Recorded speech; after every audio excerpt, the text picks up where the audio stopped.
सुप्रभात छात्रों, आज का हमारा टॉपिक है वर्णमाला। और वर्णमाला में हम पढ़ेंगे मात्रा कि मात्रा किस प्रकार लगाई जाती है और कैसे बनती है। जब कोई स्वर व्यंजन के साथ जुड़ जाता है तो वह मात्रा के रूप में दिखाई देता है। किस प्रकार से मात्रा के रूप में दिखाई देता है जानते हैं। क एक व्यंजन वर्ण है।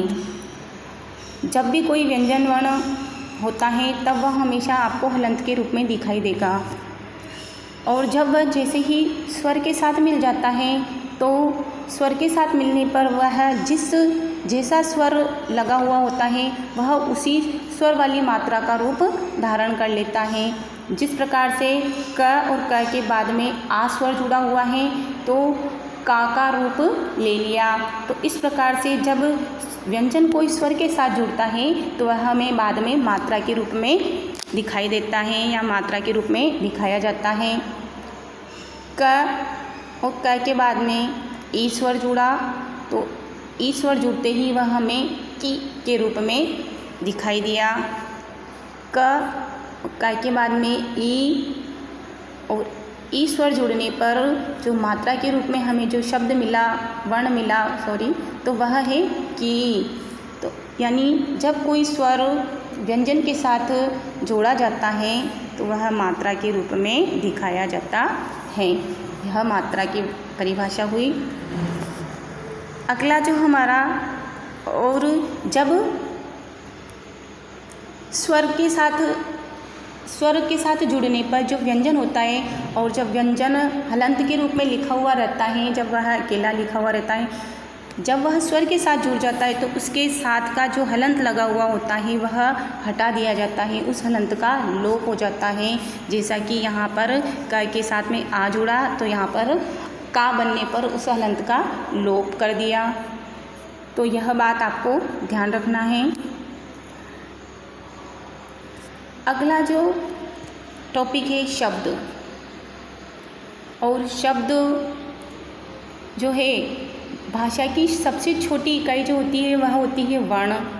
और जब वर्ण से जो बड़ी इकाई होती है वह है शब्द। और शब्द कैसे बनते हैं? जब हम वर्ण और वर्ण को जोड़ते हैं तो वह एक शब्द का निर्माण करते हैं। वर्ण और वर्ण को कैसे, जिस प्रकार से मान लीजिए यह मैंने यहाँ पर नीचे आपके सामने जोड़ा कि यहाँ पे है ये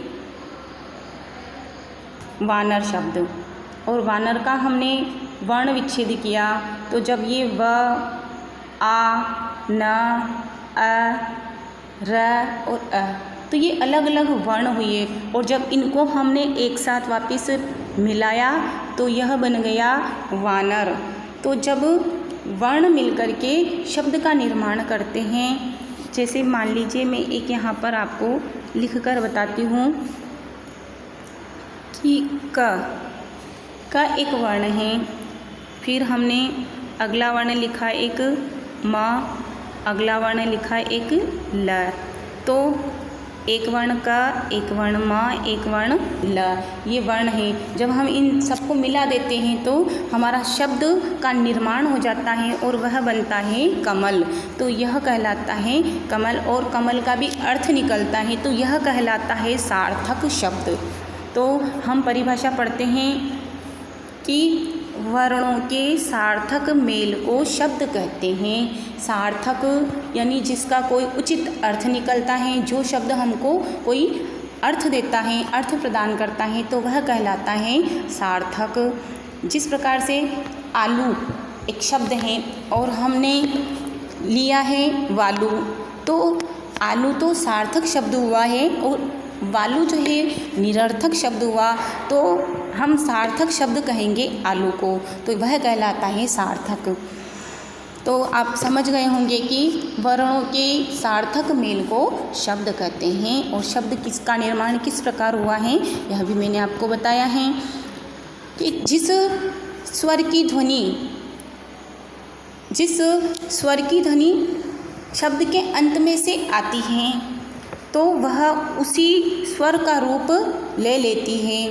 उसी स्वर के जिस प्रकार से कैसे कि मान लीजिए यह वानर शब्द है। अब इस वानर शब्द का जो अंत है वह किससे हो रहा है? र अ स्वर से। तो वह अ जो है वह उसी स्वर का रूप ले लेता है। अ से हो रहा तो उसे कहेंगे अकारांत। ऐसे हो रहा है तो अकारांत। जिस शब्द का अंत, जैसे मान लीजिए मात्रा, माला, ला से अंत में आ स्वर से इसका अंत हो रहा है इस शब्द का, तो वह शब्द उसी स्वर का रूप ले लेता है तो वह कहलाएगा आकारांत। वह शब्द क्या कहलाएगा? आकारांत। तो वही बात इसमें समझाई गई है कि नोट में कि जिस स्वर की ध्वनि शब्द के अंत में आती है, जिस स्वर की ध्वनि शब्द के अंत में आती है, जैसा कि इस स्वर की ध्वनि शब्द के अंत से आ रही है अ की ध्वनि, तो वही बात कही गई कि जिस स्वर की ध्वनि शब्द के अंत में आती है उसी स्वर से अंत होने वाला शब्द कहलाता है। तो यह उसी स्वर से अंत होने वाला शब्द कहलाया और यह शब्द कहलाया अकारांत शब्द। अ से इसका अंत हो रहा है इसलिए यह अकारांत कहलाया। इस माला का अंत आ से हो रहा तो यह कहलाएगा आकारांत।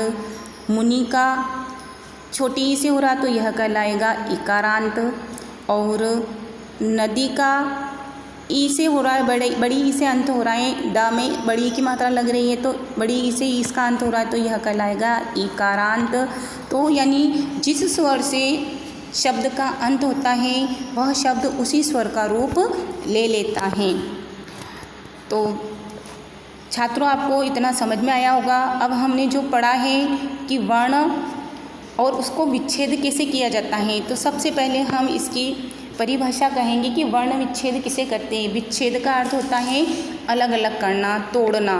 तो वर्ण यानी वर्ण आपको याद ही है कि भाषा की सबसे छोटी इकाई होती है। तो हम वर्ण विच्छेद करना सीखेंगे। उससे पहले हम वर्ण विच्छेद की परिभाषा पढ़ेंगे कि शब्द में आए हुए वर्ण को अलग करना वर्ण विच्छेद कहलाता है। शब्द में आए हुए वर्ण को, जैसे मान लीजिए वानर एक शब्द है और इसमें अब कौन कौन से स्वरों की मात्रा लगी हुई है उनको अलग अलग कर देना है ना, तो वह कहलाता है वर्ण विच्छेद। जैसे वा बोल रहे हैं हम, सबसे पहले हम वा को लेते हैं तो वा, तो एक तो हमें व और व के साथ में हमें आ की ध्वनि सुनाई दे रही है तो उसको अलग कर दो, व कर दो और व के बाद में आ अलग कर दिया। फिर हम बोल रहे हैं न, तो न हलंत, हमने उसमें से स्वर अलग कर रहे हैं इसलिए हलंत लगा कर लिखेंगे क्योंकि यह आधा हो गया। और फिर न, तो अ का साउंड या अ की ध्वनि सुनाई दे रही है तो इसमें अ भी मिला हुआ है।